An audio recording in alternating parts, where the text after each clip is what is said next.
रानी नगर का वो घर जिसे कब्रिस्तान के मिट्टी से बनाया गया था, वहां से आज तक कोई जिंदा वापस नहीं लौटा। उस घर को बने लगभग 25 साल हो चुके हैं, लेकिन आज भी जब अमावस्या की रात को कोई उसके सामने से भी गुजरता है तो उसे एक औरत की दिल दहलाने वाली आवाज सुनाई देती है। दोस्तों, आज के भौतिक घटना को हम सूरज शर्मा जी के पॉइंट ऑफ व्यू से सुनेंगे, जिन्होंने ये घटना अपने दोस्त के माता पिता से सुना था।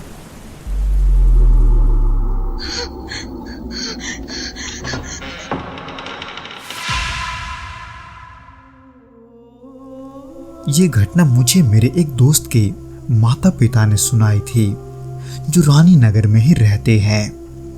मैं इसकी 100% पुष्टि तो नहीं कर सकता, लेकिन जो उन्होंने बताया मैं वही आपसे साझा कर रहा हूँ।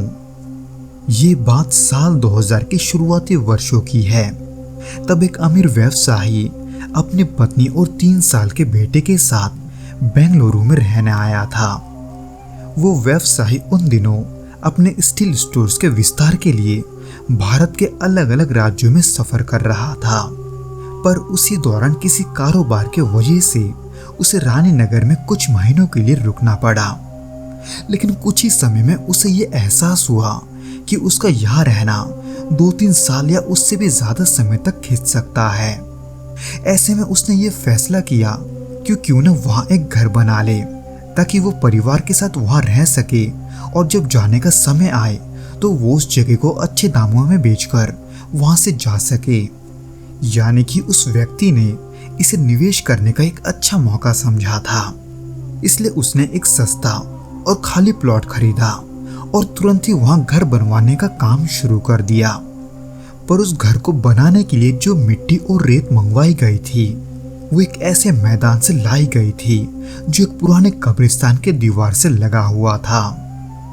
हालांकि तब वो इस बात से अनजान था, लेकिन लोगों का कहना है कि जब वहां से मिट्टी खोदी गई थी तब गलती से कुछ कब्रों की मिट्टी भी उसमें घुल मिल गई थी। लेकिन उस समय इस बात को किसी ने गंभीरता से नहीं लिया। किसी ने नहीं सोचा कि जमीन भी कभी बद्दुआओं को अपने साथ ले आती है। वो घर कुछ ही महीनों में बनकर तैयार हो गया और वो परिवार वहां रहने चला गया। लेकिन वहां पहले दिन से ही कुछ अजीब होने लगा, जिसको सबसे पहले महसूस किया उस व्यक्ति की पत्नी ने। सिर्फ उसके पत्नी को ही वो आवाज सुनाई दे रहा था, और वो आवाज था छत पर किसी के चलने का।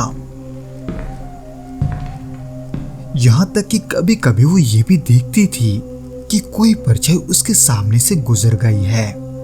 हालांकि जब वो ध्यान से देखती तो वहां कुछ नहीं होता था। हालांकि मन ही मन उसे कुछ तो गड़बड़ लगता था, पर वो इसे भ्रम समझकर हमेशा अपने दिमाग से निकाल देती। हालांकि उसे घबराहट तो बहुत होती थी, क्योंकि उसका पति यानी कि वो व्यवसायी काम के सिलसिले में अक्सर घर में ज्यादा नहीं रहता था। पर जैसे जैसे दिन बीतते गए वो घटनाएं और भी बढ़ने लगी, और दिन बीतने के साथ साथ उनके घर में डर और भी बढ़ता गया। हर रात उन चलने के आवाज को सुनकर उस व्यवसायी की बीवी डरने लगी थी। इसलिए उसने एक दिन मौका पाकर अपने पति को सब कुछ बता दिया, पर उसके पति ने इस बात को लेकर कोई भी बात नहीं की, बल्कि उसके कुछ ही समय बाद उसके पति को फिर से बाहर जाना पड़ा कुछ काम के सिलसिले में। पर उसके घर से जाने के बाद से ही घटना और भी डरावने होने लगी।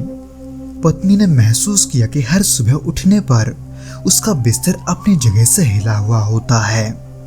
रात में उसे लगता था कि किसी कमरे में 4-5 लोग धीमे स्वर में बात कर रहे हैं, जो कि बहुत ही धीमी आवाज में ये बात कर रहे थे कि वो किसी की हत्या की योजना बना रहे हैं। हालांकि जब वो ये सब सुनकर उस कमरे में जाती तो वहां कोई नहीं होता। इन सब के वजह से दिन ब दिन उसकी मानसिक स्थिति भी बिगड़ रही थी। कई दिन ऐसे ही गुजारने के बाद वो इन घटनाओं से बुरी तरह से डरने लगी थी और उसने फैसला किया कि वो अब इस घर में नहीं रह सकती। इसलिए उसने बिना अपने पति को बताए ही पास के एक किराए के घर में जाने का फैसला किया। उसे डर था कि अगर उसने अपने पति को सब कुछ बताया तो वो अपने काम को छोड़कर लौट आएगा और ऐसा करने से व्यवसाय को नुकसान होगा। इसलिए उसने चुपचाप अपने और अपने बेटे का कुछ जरूरी सामान चेक किया और किराए के घर चली गई। पर जब वो वहां पहुंची तो उसे याद आया कि वो एक जरूरी चीज उस घर में भूल आई है। इसलिए उसने पड़ोसी से कहा कि वो थोड़ी देर के लिए उसके बेटे का ध्यान रखे और ऐसा कहकर वो पुराने घर लौट गई। पर जब कई घंटे बीत जाने के बाद भी वो वापस नहीं आई तो पड़ोसी को चिंता होने लगी। उन्होंने उसके पति को फोन किया और उसे सारी बात बताई। पति ये सुनते ही बुरी तरह घबरा गया और पड़ोसियों से विनती की कि वो तुरंत उसके घर जाकर ये देखे कि वो ठीक है या नहीं। पर जब वो सभी उस घर में पहुंचे तो उन्हें एक कमरे में उसकी पत्नी की लाश मिली। वो लाश पंखे से लटकी हुई थी।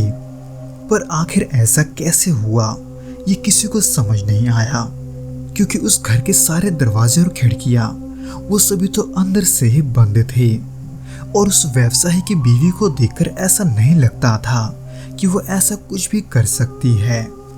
ये दृश्य इतना भयानक था कि वहां मौजूद हर कोई सुन रह गया।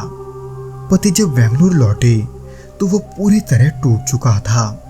उसकी दुनिया बिखर चुकी थी और उसने तुरंत घर खाली करवाया। फिर कुछ दिनों बाद वो बेटे को लेकर दूसरी जगह रहने चला गया और वहां कभी नहीं लौटा। उसके बाद वो घर हमेशा के लिए वीरान हो गया। लेकिन कहानी यही खत्म नहीं हुई। कई लोगों ने उस खाली पड़े घर का फायदा उठाने की कोशिश की और वहां रहने की हिम्मत की, लेकिन कोई भी व्यक्ति वहां एक हफ्ते से ज्यादा टिक नहीं पाया। एक बुजुर्ग जो वहां पहली रात रुका था, सुबह उसकी आंख नहीं खुली। इसके अलावा कुछ लोगों की तो वहां रहस्यमय हालातों में मौत तक हुई है। पिछले कुछ दशकों में उस घर में 20 से ज्यादा हत्याएं हो चुकी है। कभी कभी किसी ने उस घर को रंग रोगन करके वहां बसने की भी कोशिश की है, लेकिन 1-2 दिन में ही उन्हें वहां से भागना पड़ा। अब तो हालत ये है कि घर के मुख्य दरवाजे के बीचों बीच एक नारियल का पेड़ उगाया है, जो इस बात का संकेत देता है कि जैसे प्रकृति खुद ही ये नहीं चाहती कि उस घर में कोई प्रवेश करे। अमावस्या की रातों में लोग उस गली से भी गुजरने से कतराते हैं, क्योंकि कई लोगों ने रात के अंधेरे में वहां एक औरत की चीखने की आवाज सुनी है, जो चिल्लाते हुए अपने बेटे को ढूंढती है। लेकिन जब वहां से जाकर देखने की कोशिश की जाती है तो वहां कुछ नहीं होता।